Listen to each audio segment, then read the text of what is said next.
नमस्कार साथियों, all India medical students association United से राष्ट्रीय अध्यक्ष भरत बेनीवाल आप सभी को नमस्कार करता हूं, क्रांतिकारी सवाल पेश करता हूं। जिस तरह से कि आप सभी को पता होगा कि हमारा एक लिखित परीक्षा का जो मुद्दा है 2014 से काफ़ी संघर्ष उसके लिए किया है। शायद ही उसके लिए इतनी बड़ी बड़ी रैलियां अब तक शायद लिखित परीक्षा से भर्तियों के लिए मेरी रैलियां कम से कम इस 3 साल के अंदर 8 से 9 रैलियां तो और इतनी बड़ी रैलियां हुई हैं जो पूरे भारत की आज तक की सबसे बड़ी रैलियां मैंने की हैं। और उस मुद्दे पे लगभग सफलता हमारी लगभग एंड पे आ गई है। जो आप सभी को मैंने आज से 6 से 7 महीने पहले भी बता दिया था। शायद लगभग मैंने आप लोगों के सामने लमसम जो पिछली जुलाई अगस्त से ही बताना शुरू कर दिया था सारा की फाइल चला दी गई है, सारी बात हो गई थी अपनी। साथियों वो फाइल चली गई थी, कार्मिक विभाग में भी पूरा काम हो गया है उसका, लॉ डिपार्टमेंट से, फाइनेंस डिपार्टमेंट से, सभी जगह से जो रूल्स बनते हैं सारा काम होता है कार्मिक विभाग से होता है। तो साथियों कैबिनेट में भी होता है, तो लगभग काम पहले कंप्लीट हो चुका था।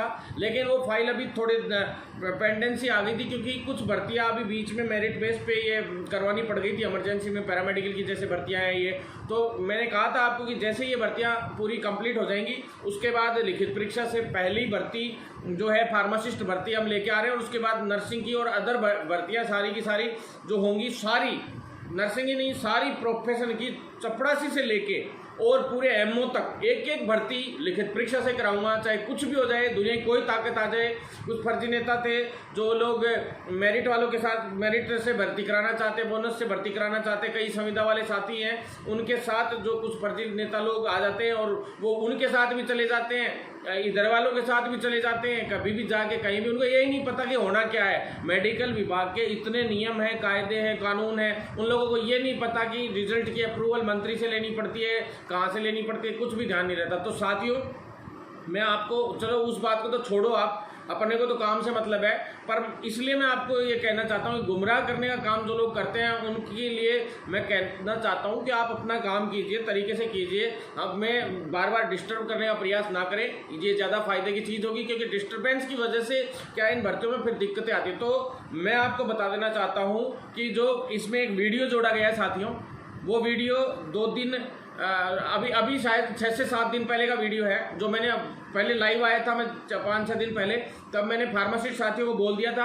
और कल परसों का मेरा लाइव था शाम को, तो उस लाइव में मैंने साफ बोला था साथियों कि बिल्कुल 100% लिखित परीक्षा से और फार्मासिस्ट की विज्ञप्ति बहुत जल्द जारी करवा के लेके आ रहे हैं। साथियों फार्मासिस्ट भर्ती के अंदर जो पद वृद्धि अभी हुई थी वो फाइल फाइनेंस डिपार्टमेंट में वापस चली गई थी एक बार के लिए, जो पद वृद्धि के लिए भी अपन लोगों ने कर रखा था। तो साथियों वो फाइल फाइनेंस डिपार्टमेंट में वापस चली गई थी, उसमें कुछ डेफिशिएंसी रह गई थी और वो फाइल अब लगभग क्लियर होकर आने वाली है, एंड पे है मामला।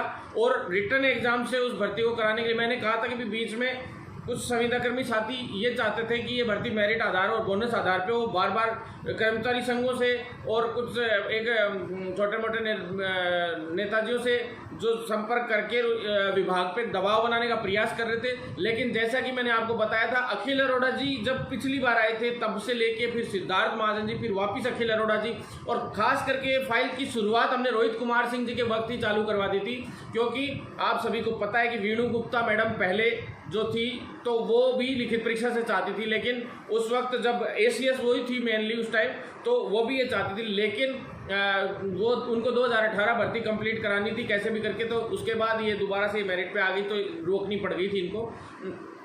साफ हमने अधिकारियों को भी बोल दिया कि आप लोगों ने मेरिट आधार पे अभी पैरामेडिकल भर्ती कराई, उस पर देख लीजिए, उसका खामियाजा आप लोगों ने भुगत लिया। कोई कहीं से डिग्री करके आए चाहे मान लो एक बार के लिए, लेकिन अगर लिखित परीक्षा से होगा और उसको कुछ आएगा ही नहीं तो पारदर्शिता रहेगी पूरी तरह से भर्ती में और योग्य अभ्यर्थी सेलेक्ट होकर आएंगे, आप लोगों को क्रीम मिलेगी। तो आप लोग ज़्यादा से ज़्यादा इस लिखित परीक्षा से भर्तियाँ कराने पर ज़्यादा ध्यान दें, और इसके लिए विभाग ने और सभी लोगों ने हमारी पूरी तरह से मजबूती से साथ भी दिया और काफ़ी एंड पे अभी मामला आ चुका है। और साथियों जैसा कि इसमें वीडियो जोड़ दिया गया है, आपको पता भी चल जाएगा कि 2014 से मैं किस किस आधार पे कैसे कैसे काम कर रहा हूँ, और सारे सबूत भी आने वाले टाइम में, क्योंकि हर बैठक में भी मैं मौजूद रहा हूँ। लिखित परीक्षा वाले नियमों के हिसाब से हम लोग मौजूद रहे हैं, हम लोग ने हर जगह पे कोई ना कोई इंटरफेयर जरूर रखा है, और हर जगह पे हमारे पास इस चीज़ के सबूत भी, और वो सारे आप सब लोगों के सामने day by day date wise आप लोगों को दिखा दिए जाएंगे। ये एक छोटा सा सबूत मैं आप लोगों के सामने जोड़ रहा हूँ, जो आप देख लेना इसमें वीडियो में भी।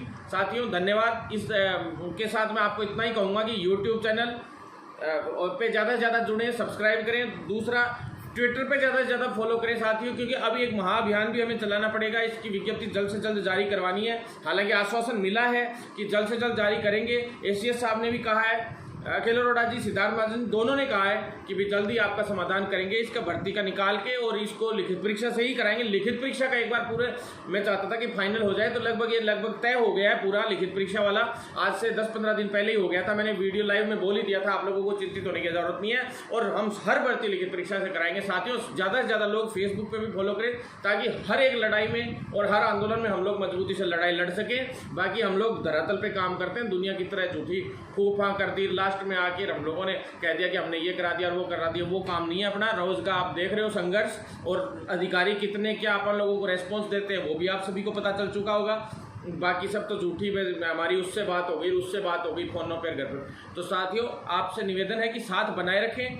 हमें अपना प्रोफेशन बदलना है, और सभी फार्मासिस्ट साथी, चाहे कितने भी संगठन हैं फार्मेसी के, उनसे भी कहना चाहता हूं कि हम सभी भाई हैं, कोई अलग नहीं है, एक प्रोफेशन के हैं। सभी साथ आकर अगर मजबूती से एक मंच पर लड़ाई लड़ेंगे तो बहुत जल्द हमें जीत मिलेगी। धन्यवाद साथी। तो यार उसका जवाब मैं कैसे दूं? हाँ सर, वो तो सही है। बोर्ड में मैं गया नहीं। हाँ। गए तुम्हारे साथी, उनसे पूछो जो कहे तुम। बोर्ड में सर यार हर आदमी को भरत जी महाराज पीछे के रास्ते से एंट्री चाहिए। हाँ सर, ये बात सही। और इसके खिलाफ मैं योग्य नहीं हूँ। हाँ। तो भी मुझे नौकरी चाहिए। हाँ सर, और उसके लिए सरकार जिम्मेदार है। नहीं इस सर, बात में मेरा विरोध है। सर उस चीज के लिए मेरा विरोध है सर। मैं सर को पूछ रहा हूँ, सर बैठे हैं प्रताप जी सर भी। सर मैं एकमात्र ऐसा बंदा हूँ पूरे राजस्थान में जो रिटर्न एग्जाम का डिमांड कर रहा हूँ शुरू से 2014 से। बिल्कुल सही। और सर हर वैकेंसी रिटर्न एग्जाम से होनी चाहिए। बात मान लिया। हाँ सर, बिल्कुल आपने बता दिया सर कि अब आगे की सारी भर्तियां सर अपनी उस टाइम ही सर आपने 2 महीने पहले 3 महीने पहले ही फाइल भी आगे फॉरवर्ड कर दी थी, सारा काम भी हो गया था सर। फिर भी सर फार्मेसी की भर्ती का अब तक नोटिफिकेशन जारी नहीं हुआ सर रिटर्न एग्जाम। हाँ सर, सरकार चल रहा है। हाँ पद भी बढ़ा दिए सर, आप हो जाएगी जल्दी। पद भी बढ़ाई थी सर उसमें, और आपने कुछ होगा जबकि सर 3-4 महीने हो गए अपनी इस बात को हुए। हो जाएगा यार, तो सरकार अपने हिसाब से करती है। और सर आप ये भी समझ लो। हाँ सर, कि सरकार के अंदर 2-4-5 महीने ऊपर नीचे हो जाते हैं। हाँ हाँ सर, ये तो है। 2-4 महीने तो हमारे पास जिस दिन केस लेटर पर सेंक्शन उठा जाएंगे ना, हाँ हाँ उस दिन 4105 के बेहतरा भेजने के लिए हम 1 दिन नहीं लगाएंगे। हाँ सर। उसी दिन बेहतरा भेज देंगे।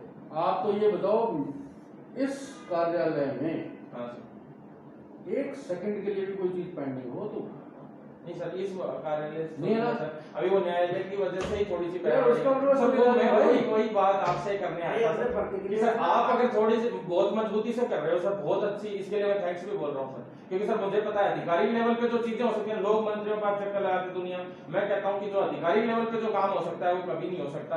जो नियमों का सबको सर आपको नॉलेज है, मंत्री तो 99% वैसे